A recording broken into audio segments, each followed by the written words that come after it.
menabung, ya gitu menabung, ya kan itu ya olahraga. wajib lah, betul ya. Kita ada Nggak makan duren. nggak makan duren. Tuhan bilang, hai kamu orang Bodoh. bodoh. Jadi kalau Bagi sumur kita. pahit di dalam nih, kita Betul. juga akan mengeluarkan air Betul. yang pahit ya. Betul. Jadi ibaratnya Tuhan Yesus bilang ke murid-muridnya, saya pergi dulu ya. Saya pergi dulu, tapi saya mau siap. Saya pergi dulu kenapa? Karena saya mau mempersiapkan tempat buat kamu, buat kita loh. Buat kita berdua ya, betul. sebagai teman pewaris ya. Betul. Tadi kita bicara soal kekhawatiran, ya kan? Di usia emas ini, di usia setengah baya ini, kita makin banyak sebenarnya kekhawatiran yang kita hadapi, ya. Gimana sebenarnya kamu, menurut kamu ya, kita menyikapi tentang hal kekhawatiran ini? Ini real ya, bukan sesuatu yang diawang-awang. Ya, memang masalah kekhawatiran itu Tuhan Yesus bilang untuk kita tidak khawatir. Ya.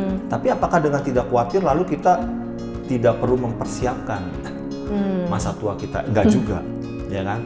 Wah, jadi masih tetap ada persiapan. Menabung. Ya, gitu menabung, ya kan? Itu ya olahraga. wajib lah, betul. Ya, kita ada Nggak makan duren. nggak makan duren. Kalau makan durian nih ada suatu hal yang saya mau sampaikan. Iya nanti. Kalau saya dibilang sama istri saya jangan makan durian, nanti darah tinggi. Kalau menurut saya itu salah. Kalau kita nggak makan durian ya, itu makin kepikiran makin darah tinggi. Mendingan kita makan. Oke, intermezzo. Jadi khawatir kita tetap ada persiapan ya. Ya, artinya juga kita ya mesti jaga fisik ya, olahraga, ya kan? jaga makan. Itu yang susah buat saya sih. Ya, jadi memang ini juga mesti dipersiapkan. Jadi kita nggak boleh nggak usah khawatir lah nanti Tuhan jaga dan sebagainya. Terus kita juga ya memang menabung itu ya wajib ya. Lalu juga bagaimana kita mungkin ada ikut asuransi, yaitu fine-fine aja ya. Atau kita mau berinvestasi, yaitu fine-fine aja. Itu bukannya sesuatu yang tabu dengan mengatakan kita nggak usah khawatir gitu. Tapi kan kamu bilang kan kita mempersiapkan ya. Kalau saya lihatnya, kalau seseorang itu begitu khawatir, rasa khawatirnya itu demikian besar dan mendominasi, maka dia akan menggunakan sebenarnya. Kita kan lagi bahas nih ya tentang waktu yang berharga di usia emas ya. Maka waktu-waktu itu dia juga bilang ini waktu berharga, mumpung saya masih ada tenaga, saya mau persiapin masa tua saya gitu loh. Sampai mereka akhirnya mungkin jadi jauh dari Tuhan, bahkan bisa melupakan Tuhan, melupakan pelayanan, karena mereka memang mau ya mempersiapkan itu. Berarti gitu. ya nabung itu sebanyak-banyaknya gitu Sekarang ya. ini waktunya, nanti kalau saya saya udah nggak ada waktu lagi. Jadi ya ini waktu yang berharga itu ya seperti itu ya maksudnya.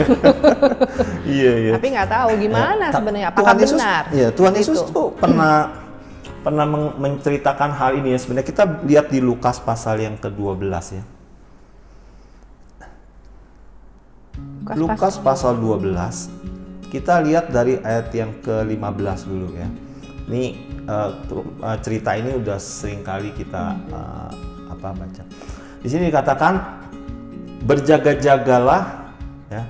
Katanya lagi kepada mereka, berjaga-jagalah dan waspadalah terhadap segala ketamakan. Sebab walaupun seorang berlimpah-limpah hartanya, perhatikan ya, hidupnya tidaklah tergantung daripada kekayaannya itu. Jadi masa depan kita tidak tergantung. Betul. Jadi walaupun kita tadi kan kita berpikir untuk mengumpulkan sebanyak-banyaknya sebagai jaminan, tapi Tuhan Yesus bilang tidak tergantung dari kekayaan itu. Nah, lalu dia memberikan satu perumpamaan. Dia bilang ada seorang yang sangat kaya ya.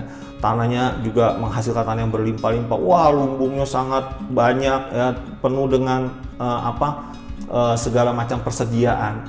Lalu dia mau rombak. Dia bilang kurang gede, ya, saya mau simpan lagi lebih banyak. Nah, kalau kita lihat di ayat yang ke-18 ya, dan yang ke-19, ayat 19 saya bacakan. Sesudah itu aku akan berkata kepada jiwaku, ada padamu banyak barang tertimbun untuk bertahun-tahun lamanya. Dan ini kan sama ya.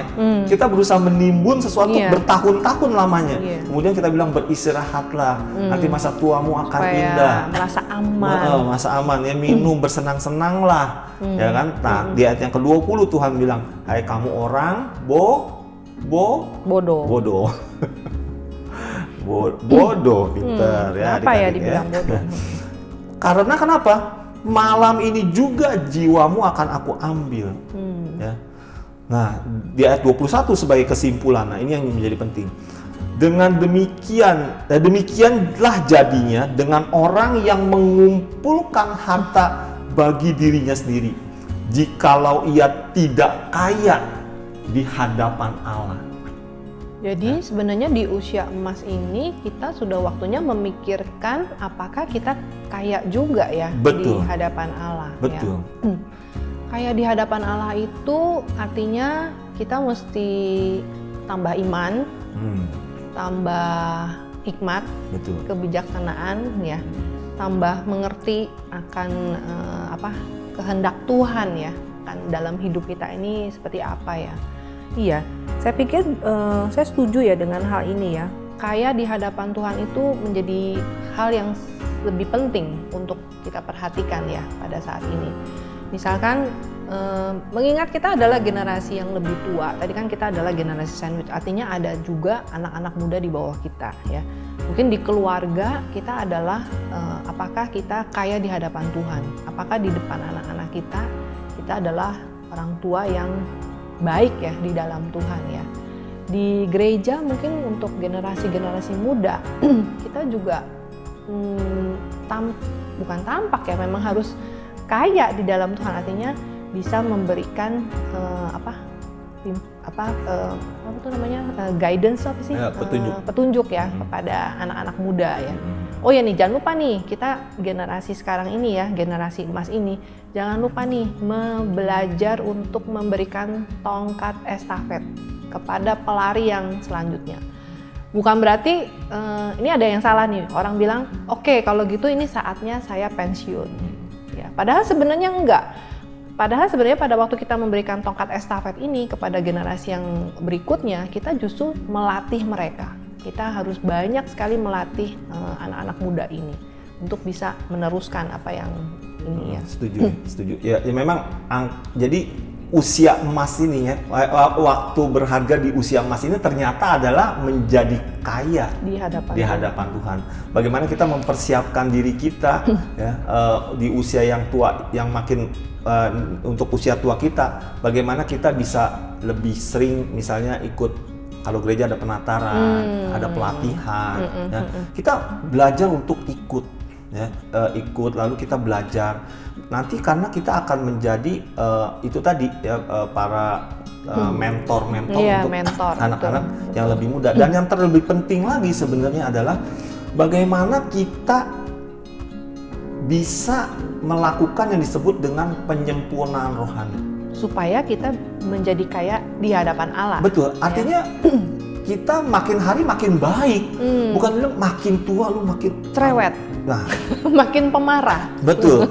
Kita mesti belajar lebih sabar ya. Terus juga kita bagaimana orang tua nih sukanya adalah nasehatin. Betul. Kita biasanya susah sekali untuk mendengar. Betul, ya. Belajar mendengar itu suatu penyempurnaan rohani. Bagaimana kita berlatih bersabar, mendengar angkatan yang lebih muda. Dan juga yang terlebih sulit adalah makin tua itu makin sulit untuk mengampuni. Benefit honor. Ya, jadi itulah. Saya sih maafkan. Tapi saya tidak lupakan kesalahan. Betul, itu kamu namanya memaafkan. Yang diminta adalah mengampuni. Mengampuni itu adalah memaafkan dan melupakan. Karena kalau makin tua ya, ingat gak Bro Daniel Chu pernah bilang ya waktu penataran bahwa kita orang makin tua itu, yaitu dia akan menyimpan kepahitan-kepahitan dalam hidupnya itu. Dia kemudian mengkristal di dalam karakternya itu. Jadi dia ada di dalam. Jadi untuk memaafkan orang itu menjadi semakin sulit.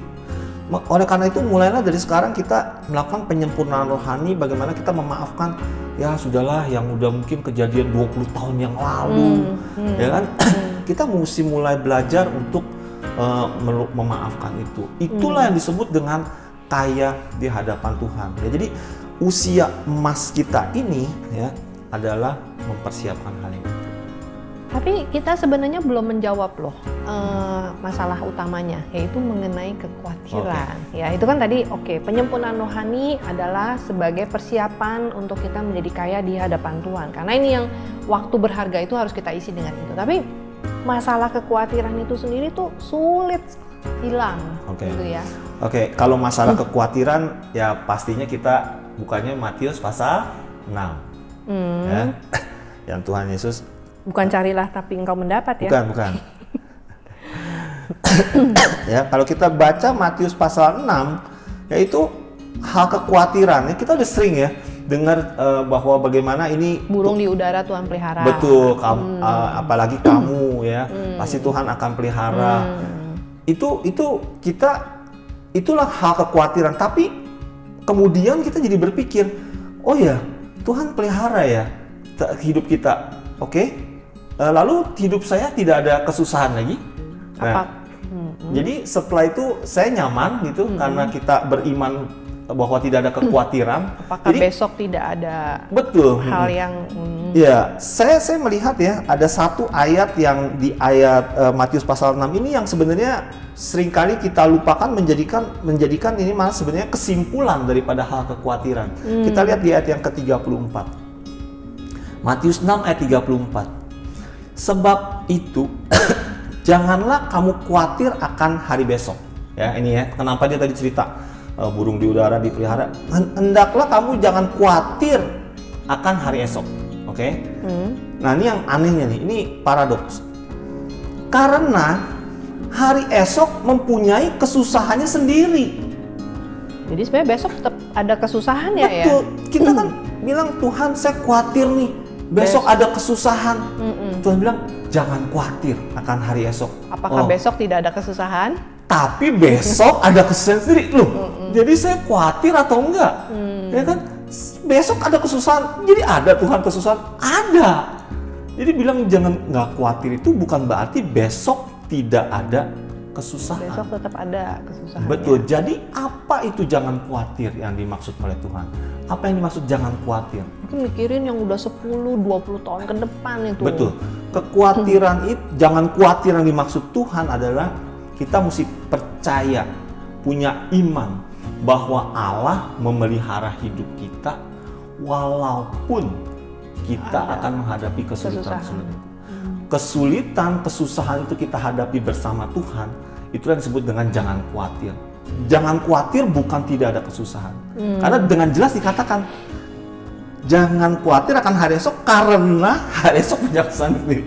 Saya baca ini, saya baru iya, Tuhan ngomong apa sebenarnya? Jadi maknanya itu jangan khawatir itu bukan sekedar tidak khawatir. Jangan kesusahan 10 tahun itu ditumpuk dalam sehari ya. Betul, ini ada nih kelanjutannya. Kesusahan sehari cukuplah untuk sehari. Ya.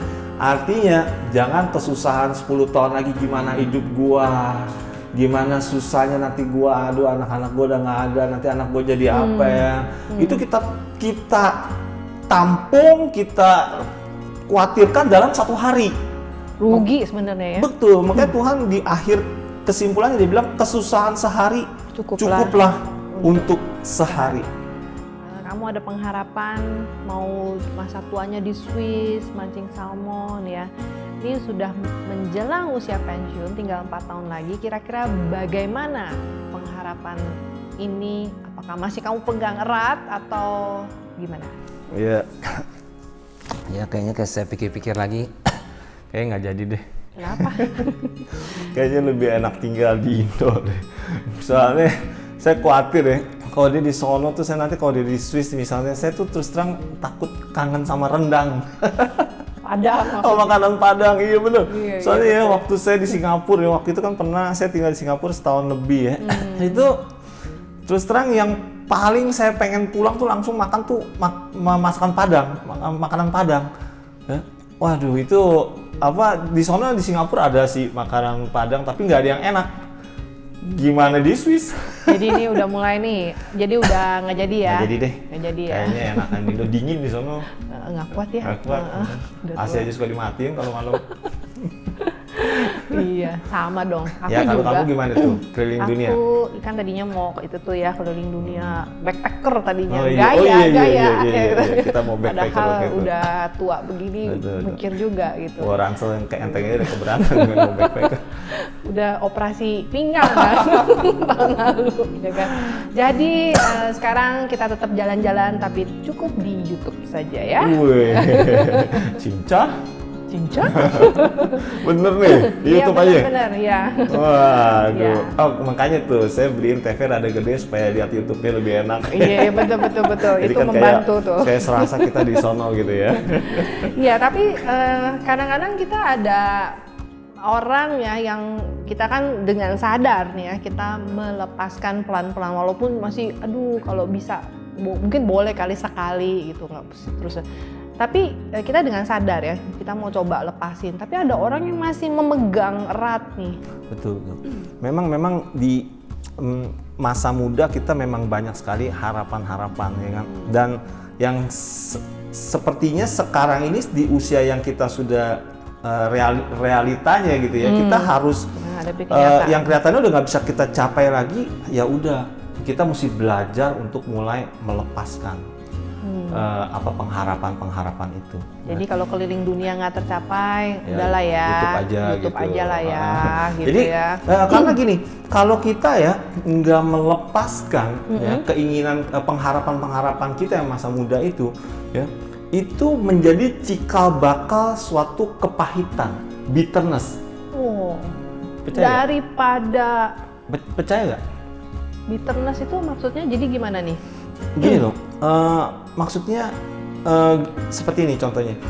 Misalnya nih ya, kamu punya cita-cita. Kan aku mau keliling dunia Nah, nih, kan? tapi kalau nggak dilepaskan, Betul. jadi bitterness. Jadi bitterness. Itu maksudnya gimana? Begini, misalnya kamu mau nih, terus nggak tercapai, ya kan? Ngoceh aja tiap hari sama saya, gimana nih gini-gini? Win, tanggal merah kita Nah. mau kemana? Hari ini nih. Air Asia, oh udah tutup ya. Ini penerbangan Air Penol nih, bagaimana nih? Gini? Desember Nah, gimana nih? itu kamu akan ngoceh terus yang lebih berbahaya lagi, kalau kamu tuh melihat orang yang sekeliling kita tuh ada yang keliling dunia, Tapi saya nggak bisa lakukan. kamu nggak bisa lakukan, kamu akan terus akan keluar ocehan-ocehan pahit. Misalnya, terang aja dia mantunya kaya apa soalnya, wah itu akan keluar.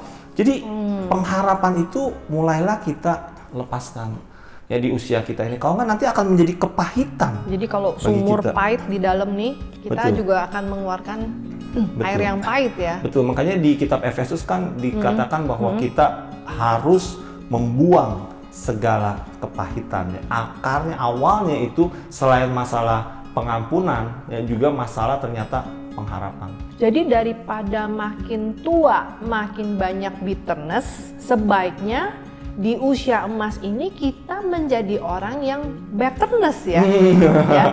Bagus tuh. Daripada bitterness, mendingan Menjadi orang yang betterness. betterness, betul. Artinya menjadi lebih baik ya. Daripada menyimpan kepahitan, mendingan kita menjadi bagus tuh, Gimana? bitterness vs betterness. Gimana tuh jadi orang yang better, artinya menuju betterness? Ya. Itu tadi ya, sebenarnya kita udah bahas ya, penyempurnaan rohani, kemudian mendoakan orang lain, Betul. kemudian menjadi penghibur ya, menjadi pemerhati, mungkin buat diri kita sebenarnya kita daripada kita mikirin pengharapan-pengharapan yang tidak akan dapat dicapai itu, mendingan kita memikirkan pengharapan surga ya, Betul. menyempurnakan rohani kita. Betul. Memang kadang-kadang ada orang yang mengejar pengharapan itu, ya, mau dicapai. Ya, akhirnya jadi pengharapan kita yang sesungguhnya itu dilepaskan. Atau menjadi kabur. Betul, ya, yaitu pengharapan akan kerajaan surga. Ya. Memang ya ini menjadi sepertinya klise ya. Tapi memang ini bukannya usaha menghibur diri karena tidak ada pengharapan. Karena pengharapan yang kita akan dapat itu yaitu kerajaan surga itu jauh lebih besar dari pengharapan di dunia. Cuma masalahnya memang agak susah. Kalau Swiss itu kelihatan, kalau surga itu nggak kelihatan. Jadi kita suka lupa ya. Betul, jadi itu yang kadang-kadang kita kejar, sehingga yang sebenarnya ya, yang telah Tuhan siapkan buat kita yaitu kerajaan surga, itu kita lupakan. Padahal Tuhan pernah Sudah mempersiapkan ya, sebenarnya kita coba buat nih, kita ya. baca ya di Yohanes pasal yang ke-14. Kitab Perjanjian Baru ya. Ya, Yohanes 14 ayat yang kedua. Apa yang Tuhan Yesus bilang? Di rumah Bapakku banyak tempat tinggal. Jika tidak demikian, tentu aku mengatakannya kepadamu. Sebab aku pergi ke situ untuk menyediakan tempat bagimu. Jadi ibaratnya Tuhan Yesus bilang ke murid-muridnya, saya pergi dulu ya. Saya pergi dulu, tapi saya mau siap. Saya pergi dulu kenapa? Karena saya mau mempersiapkan tempat buat kamu, buat kita loh. Buat kita berdua ya, betul. sebagai teman pewaris ya. Betul. Jadi Tuhan itu bilang sama murid-muridnya, saya pergi dulu ya. Saya siapin tempat buat kamu. Itu janji. Ya, kadang itu kabur ya, oleh pengharapan-pengharapan dunia. Di dunia. Betul. Iya. Iya, benar. Jadi kita sudah bahas di sesi 2 ini, yaitu Sesi tentang 3. Sesi 3 ya sekarang ya. Di sesi 3 ini kita tadi sudah bahas tentang perbedaan di usia emas, kemudian kekhawatiran kita, lalu yang di sesi ini kita juga bahas tentang pengharapan. Bagaimana, apakah kita tetap memegang erat pengharapan kita di dunia ini, atau kita mulai mengalihkan pandangan kita pada pengharapan surga yang Tuhan sudah sediakan buat kita. Win, dari 3 hal ini ya sebenarnya kita tidak tahu apakah ini memenuhi harapan dari saudara-saudari yang ikut acara persekutuan Persebaya ini ya. Mungkin mereka berharap mendapatkan tips atau resep yang cespleng gimana waktu atau apa yang harus saya lakukan di usia yang berharga ini. Memang ya, saya juga menyadari ya, begitu kita memikirkan hal ini, memang bincang-bincang kita hari ini sebenarnya tidak membicarakan bagaimana mengisi usia emas itu secara detail, ya, secara satu persatu A, B, C. Tapi ya tadi udahlah beberapa ya, seperti misalnya mulai melakukan penyempurnaan rohani, ya, mempersiapkan ikut pelatihan dan sebagainya. Tapi itu terus terang berbalik lagi bagaimana kehidupan kita saat ini. Jadi artinya kita tidak membahas detail. Yang coba saya sampaikan di sini, yang coba kita berdua coba perbincangkan hari ini adalah bagaimana kita mengeluarkan batu-batu besar yang menghambat, ya, yang menghambat kehendak Tuhan atas kita.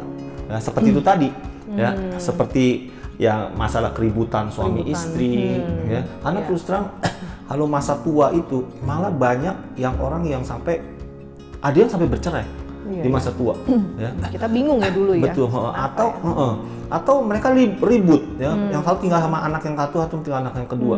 Jadi itu ada kehendak Allah yang hendak dilakukan kepada kita, malah tidak bisa kita lakukan karena hal-hal itu, ya. Yang kedua misalnya masalah kekhawatiran yang berlebih itu tadi, itu juga menjadi satu batu yang menghambat, ya, rancangan Allah yang baik sebenarnya. Atau mengalihkan kita punya perhatian pada hal-hal yang lain. Atau mengejar pengharapan dunia seperti tadi, ya. Itu betul, itu sesungguhnya kalau kita beriman, kita percaya bahwa sebenarnya Tuhan itu merancang hal yang baik dalam hidup kita. Dia sebenarnya juga ingin memakai hidup kita, tetapi karena batu-batu tadi arah kita menjadi salah, arah kita jadi melenceng, kembali lagi mengejar dunia, ya kan? Karena kekhawatiran, karena ketakutan, karena memberikan beban puluhan tahun itu ke sekarang, akhirnya kita menjadi salah arah, ya. Kita berbelok dari rancangan Tuhan yang sesungguhnya baik dalam kehidupan kita. Itu yang sebenarnya bincang-bincang kita hari ini yang ingin kita sampaikan, ya. Thank you. Baik, saudara-saudari seiman, semoga bincang-bincang hari ini dapat berguna. Kita dapat menemukan kembali arah kita, bahwa Tuhan juga punya rancangan yang baik untuk kita. Tetapi biarlah batu-batu besar tadi boleh kita bongkar dari kehidupan kita, sehingga kita masuk ke dalam kerajaan surga yang Tuhan sudah sediakan bagi kita. Semuanya kita serahkan hanya untuk kemuliaan nama Tuhan. Kiranya Tuhan Yesus memberkati kita semua.